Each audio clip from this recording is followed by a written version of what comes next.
Hello दोस्तों, कैसे आप सभी आगे आप लोग बेटर होंगे। आज हम फिर से एक नए डे के साथ, एक नए टॉपिक के साथ, एक नई एनर्जी के साथ फिर से पढ़ने जा रहे हैं। आज हम टॉपिक कवर करेंगे अशोक का अभिलेख है।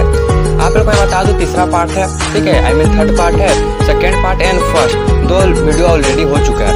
आज हम लोग थर्ड पार्ट में पूरे अभिलेख को कंप्लीट कर लेंगे। आज हम लोग अभिलेख कंप्लीट, तो आज हम लोग अशोक सम्राट के बारे में जीवनी हो या फिर अभिलेख हो, सबको आज हम लोग कंप्लीट कर लेंगे 4-5 वीडियो में।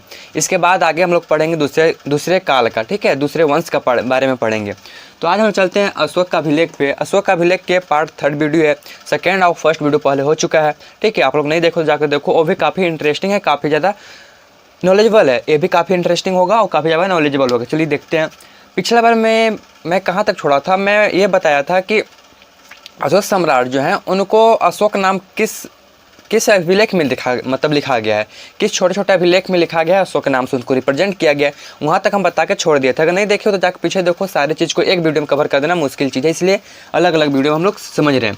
तो आज हम लोग स्टार्ट करेंगे धम से। धम क्या है, धम इसमें समझेंगे कि धम का जो वर्णन है, जैसे कि मैं जब वीडियो स्टार्ट किया था, मतलब अशोक सम्राट को बताना स्टार्ट किया था, तो उसी समय से एक धम वर्ड चला आ रहा है।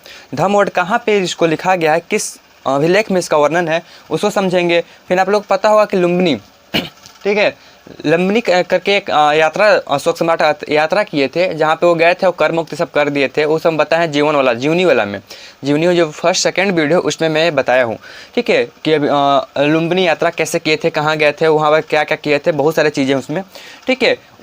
इसमें समझेंगे कि जो लुम्बिनी यात्रा था वो कहाँ पे वर्णन है, किस अभिलेख में वर्णन है, यहाँ पे समझेंगे। फिर समझेंगे कि जो अशोक सम्राट एक ऐसे शासक थे जो कि अपने प्रजा के लिए, उनकी आजीविका के लिए पहाड़ पर जो है से गुफा बनवाए हुए थे।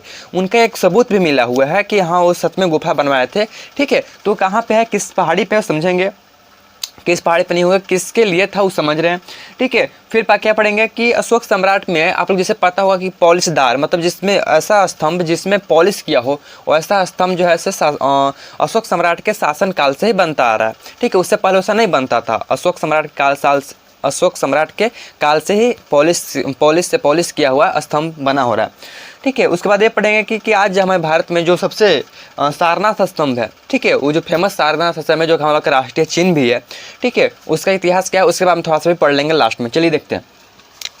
तो धम यात्रा,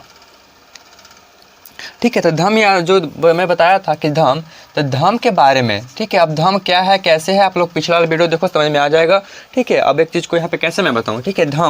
धम जो है, धम का वर्णन कहाँ किया गया है, द्वितीय स्तंभ लेख में किया गया है। कहाँ किया गया है, द्वितीय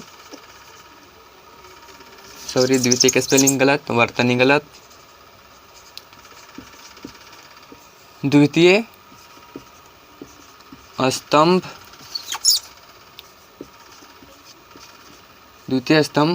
लघु लेख है, ठीक है, छोटा लेख है, ठीक है, लघु लेख में किया गया है, लेख में है। कहाँ पे, धम जो यात्रा, धम जो थी, अरे धम यात्रा में मैं बता दूं कि धम यात्रा में क्या किया जाता कि लोग जो होते थे वो गरीब को या फिर ब्राह्मण को या फिर वैसे जो जिसको सहायता की जरूरत हो उसको सहायता करने की कोशिश करते थे। धम यात्रा में यही चीज़ होता था। और धम जो है से मैं बता दूं, धम किसको बोलते हैं, धम उसको बोलते हैं कि जो अशोक सम्राट थे वो अपने प्रजा को, उनके मतलब प्रजा के प्रति अपने जो विचार व्यक्त किए, ठीक है, उसको धम बोला गया। मतलब हमारा प्रजा कैसी है, कैसी होनी चाहिए, हम प्रजा के प्रति क्या सोचते हैं, क्या नहीं सोचते, इस चीज़ को जो बताया उसको हम धम बोलते हैं, ठीक है। तो धम का जो वर्णन है, द्वितीय स्तंभ लघु लेख में वर्णन है, ठीक है। अब आते हैं कि जैसे लुम्बिनी, ठीक है, लुम्बिनी पता होगा कि लुम्बिनी कहाँ था, आप लोग पता हो उससे। ठीक है, लुम्बिनी में बता दूं कि एक बौद्ध धर्म के जो गुरु थे उनका था, ठीक है। अब गुरु तो मैं ही बोलूँगा, आपको बताना होगा कि कौन सा गुरु थे, ठीक है, या फिर वो संस्थापक भी हो सकते हैं। आप लोग कमेंट करके बताना कि लुम्बिनी स्थान पे किसकी ज्ञान की प्राप्ति हुई थी। इतना मैं बता दूँ, बौद्ध धर्म के किसी आदमी को हुआ था, आई मीन किसी गुरु लोग को हुआ था या फिर संस्थापक को हुआ था, आप देख लेना।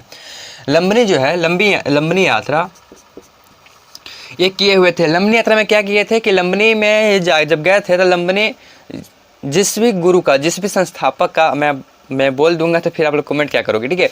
मतलब जिस भी संस्थापक का ये ज्ञान की प्राप्ति वाला स्थान था, वहाँ पे जाकर ये क्या किए थे, कर मुक्त कर दिए थे। यानी कि वहाँ भी जितने भी लोग थे उनको टैक्स भरना नहीं पड़ता था। ये ऐसा कर दिए थे कौन, अशोक सम्राट किए हुए थे, ठीक है। मैं इतना भी बता देता हूँ, अशोक सम्राट जब बौद्ध धर्म को अपनाए हुए थे तो उस समय बौद्ध धर्म का गुरु कौन था? उपगुप्त थे। ठीक है, अब समझ आना कि मैं किसकी बात कर रहा हूँ, किसके यहाँ पे नाम लिखनी है। वैसे व्यक्ति का नाम लिखना है, ठीक है, जो कि बौद्ध धर्म का संस्थापक भी हो सकता है या फिर गुरु है, जो भी है देख लेना। तो लंबनी यात्रा को, ठीक है, अब तो पता चलता है को लंबनी यात्रा भी किए थे, लेकिन इसे लिखा कहाँ गया है? तो इसको लिखा गया है आपका को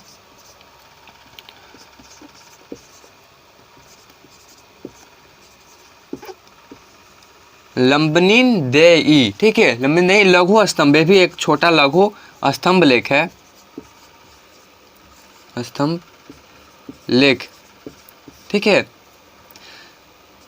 स्तंभ लेख। लुम्बिनी यात्रा जो किए हुए थे वो कहाँ पे है? रुमनई देई लघु स्तंभ लेख में इसका वर्णन किया गया है। कहाँ पे किया गया है? लुम्बिनी यात्रा का ध्यान रखो इसको।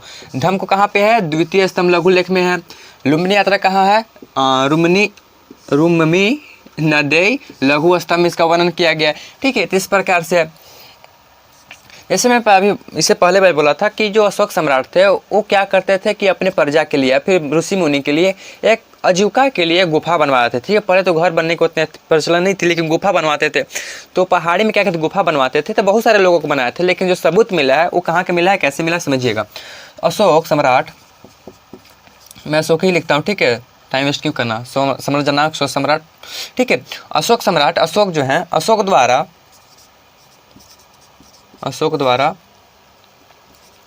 पहाड़ी पर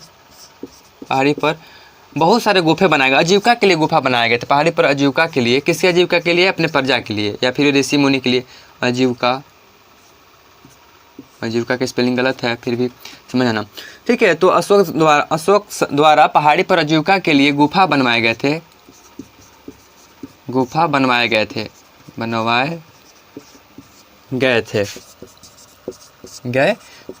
ठीक है। तो बहुत सारे बनवाए गए थे, तो ऐसा एक सबूत भी बता दो जो कि सच में है। तो आप लोग को पता होगा जो लोमस ऋषि है, ठीक है, लोमस ऋषि का गुफा आपको पता होगा, ठीक है। वो आपको नहीं पता तब गूगल करके देखना। लोमस ऋषि हुए थे जिनकी गुफा जो है वो अशोक सम्राट बनाए थे। लोमस ऋषि, आवाज़ भी उसी गुफा के हिसाब से बोला जा रहा है कि जो अशोक सम्राट थे वो प्रजा के लिए अच्छा काम कर रहे थे, उनकी आजीविका के थोड़ा ध्यान रख रहे थे, ठीक है। लोमस ऋषि का गुफा प्रमाणित करता है,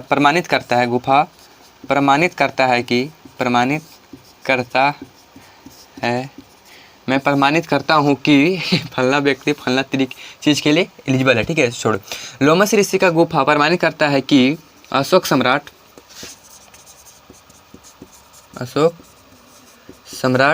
प्रजा के लिए आजीविका, प्रजा के लिए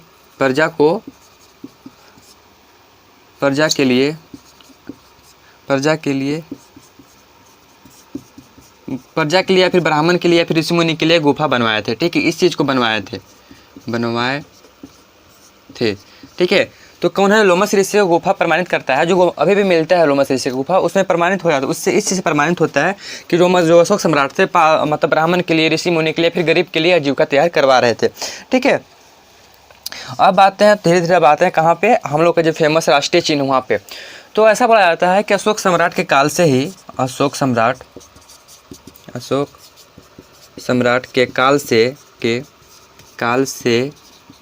ठीक है, अशोक सम्राट के काल से ही मतलब उनके शासन काल से ही पॉलिशदार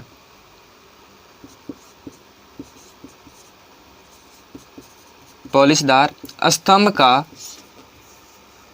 का चलन या फिर चलन स्टार्ट हुआ, चलन शुरू हुआ। मतलब ऐसा बोला जाता है कि इससे पहले, अशोक सम्राट से पहले ऐसा कोई भी राजा नहीं हुआ था जो कि स्तंभ का निर्माण तो करवाया होगा बट उसमें पॉलिश नहीं करवाया था, ठीक है। तो अशोक सम्राट ही ऐसे महान राजा हुए जो कि स्तंभ का भी निर्माण करवाए और उसमें पॉलिश भी लगवाए, ठीक है। तो पॉलिशदार जो स्तंभ बनना स्टार्ट हुआ कहाँ से हुआ? अशोक सम्राट के शासनकाल से हुआ, ठीक है। अब इसका एक ऐसा मैं बताता हूँ, जो पॉलिशदार होता था उसको क्या बोला जाता था? उसको बोला जाता था एकास्मक, ठीक है। इस स्तंभ को क्या बोला जाता था? एकास्मक स्तंभ, जो कि पॉलिश किया जाता था स्तंभ, ठीक है। एकास्मक स्तंभ जो कि पॉलिश करके बनाया था उसको क्या बोला जाता था? एकास्मक स्तंभ बोला जाता था।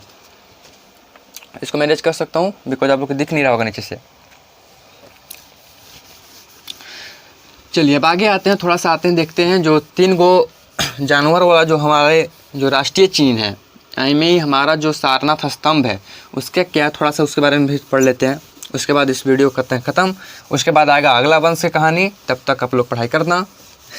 चलिए ये तो मेरा लास्ट का डायलॉग है, फिर भी चलो, मेरा नहीं है, किसी का और का है, बट चलो हाँ ठीक है, तो समझ गए वहाँ तक। उसके बाद हम आते हैं जो भारत में जो राष्ट्रीय चिन्ह है, भारत का जो राष्ट्रीय चिन्ह है सारनाथ स्तंभ। भारत का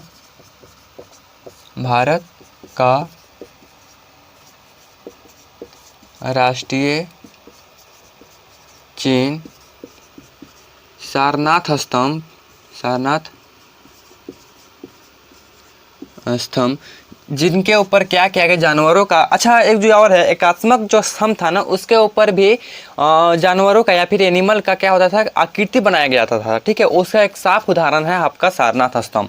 ठीक है, ध्यान रखना, उसमें पॉलिश भी होता था और उसके शीर्ष पर ऊपर में जानवरों का अथी होता था, मतलब चित्र होता था। तो उसका एक साफ एग्जाम्पल हमको देखने को मिलता है। सारनाथ स्तंभ जो है वो उसी का एक उदाहरण है। ठीक है, भारत का राष्ट्रीय चिन्ह सारनाथ स्तंभ। अब ध्यान रखना, भारत का राष्ट्रीय चिन्ह क्या है, सारनाथ स्तंभ। ये चीज़ बड़ी जल्दी आदमी भूलता है। ठीक है, तो चिन्ह जो है सारनाथ स्तंभ, इसका एक उदाहरण है, किसका, जो पॉलिशदार का और शीर्ष पे जानवरों का फिगर बनने वाला भी, आकृति बनने का क्या। ठीक है, भारत का राष्ट्रीय चिन्ह सारनाथ स्तंभ, इसका साफ उदाहरण है, इसका उदाहरण है, किसका उदाहरण है भाई,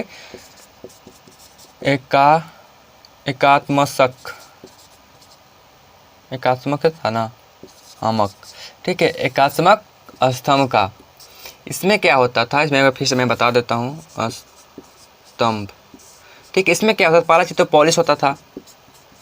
ठीक है, पहला चीज़ पॉलिश होता था। दूसरा चीज़ क्या होता था, शीर्ष पर जानवर की आकृति होती थी, जानवर की आकृति होती थी। बात समझ रहे हो, ये चीज़। तो पॉलिशदार भी होता था और शीर्ष पे जानवर की आकृति होता था। इसका एक साफ एग्जाम्पल है कौन, भारत का राष्ट्रीय चिन्ह सारनाथ स्तंभ। ठीक है, तो इस प्रकार से था आज का वीडियो। इसके बाद में आएगा अगला वंश का कहानी। ठीक है, जस्ट इसके मौर्य काल था, उसके बाद कौन सा काल आया, किस कारण से इसका काल खत्म हो गया। 3 ही गो में हुआ, चंद्रगुप्त मौर्य हुए, बिंदुसार हुए और अशोक हुए। अशोक महान सबसे महान हुए, और चंद्रगुप्त के बारे में आपको पता ही है, बिंदुसार थोड़ा इधर उधर हुए थे। तो इसके बाद आएगा इसका अगला वंश का कहानी, इनका वंश क्यों खत्म होता है, फिर इसके बाद कौन वंश आता है। ठीक है, इसका सबको आगे पढ़ेंगे। हम लोग ऐसे टॉपिक कवर कर रहे हैं जैसे हम लोग शुरू में स्टार्ट किए थे, कहाँ से, पाक इतिहास से स्टार्ट किए हुए थे। तो जैसे जैसे टाइम घट रहा है, जैसे मान लो कि आज 2000 ईसा पूर्व, उसके बाद आएंगे 1000 ईसा पूर्व, फिर आ जाएंगे 800 ईसा पूर्व, फिर 600, 400, 200, 300, ऐसे करके हम लोग आ जाएंगे ईसा पूर्व तक। उसके बाद फिर हम लोग एंटर कर जाएंगे 200 ईस्वी में, 400 ईस्वी में क्या हुआ, 800 ईस्वी में क्या हुआ, 500। हम लोग सब चीज़ों को कवर करेंगे, 2021 तक के कवर करेंगे। ठीक है, तो आप लोग ध्यान रखना चीज़ को। तो हम लोग शुरू से स्टार्ट किए हैं तो लास्ट तक लेके भी जाएंगे। ठीक है, तो आज के लिए बस इतना ही, और आगे तो आएगा, नेक्स्ट वीडियो आएगा ही।